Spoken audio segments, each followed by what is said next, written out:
सौमित्र लेंका सभापति कल्याण फाउंडेशन। आज पहंगा बालिशारे जो अग्नि विफरण को आप सहयोग हाथ बढ़ाई कौन कहे?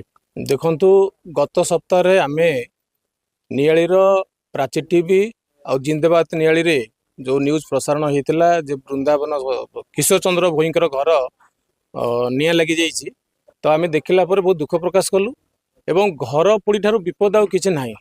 तेणु तापर आमर जी अच्छा मुख्य उपदेष्टा सुकांत विश्वाल भाई नेतृत्व में आज कल्याण फाउंडेशन तरफ किसी आर्थिक सहायता सहित तांकर दैनंदिन जीवन जो किसी व्यवहारिक जिनिस ग्रोसरी ये सब जिनस कल्याण फाउंडेशन तरफ सहायता हिसाब से दिगला।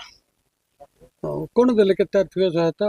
10,000 टंका आर्थिक सहायता देछु और अन्य जिनिस बहुत देछु। आपण गत वर्ष गोटे भी घटितला हमर माधवग्राम पंचायत सेठी आसते पूरा नियाड़ी ब्लॉक रे जो बड़ी समस्या लोक मानकर आपत्ति पड़ी आछंती आगामी कौन दिन प्लानिंग कर रही नियाड़ी? देखंतु प्रभु जगन्नाथ पाखरे प्रार्थना करूची जे घर पोड़ी ठार विपद नहीं एमती विपद क्या न आसू।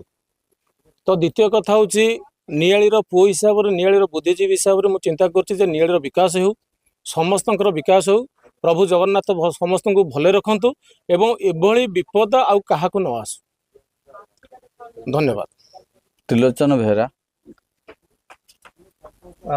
आज आपण आस्ते एटा को गाँ एवं कौन पे आस्ते कौन साहाय्य ये पहंगा ग्राम पंचायत बाली साई किशोर चंद्र भोईकर घर निया लगी जाइला यार प्रसारण होता यही प्रसारण को देखिए कल्याण फाउंडेशन उपदेष्टा मुख्य श्रीजुक्त बड़ भाई सुकांत कुमार विश्वाल महोदय एवं कल्याण फाउंडेशन सभापति सौमित्र लेंका आमर ये बाघमरार पुओ जे कि आसी आमर किशोर मौसा को गोटे मासर राशन जिनस एवं घर विभिन्न प्रकार उपकरण जिनस एवं आर्थिक आकार 10,000 टंका साहाय्य कले एवं जेहेतु अंचल पिला से दुख प्रकाश कले एवं जपटे घर पोड़ी हूँ गोटे बड़ विपत्ति जिनस एवं आमर जगतरनाथ श्री जगन्नाथंकर पर प्रार्थना करूँ ये विपत्ति आमर अंचल क्या न आसू एवं आज से तरफ आम समस्त आस उपस्थित होती ना बाबाजी भाई कौन है आम घर पोड़ी जाइए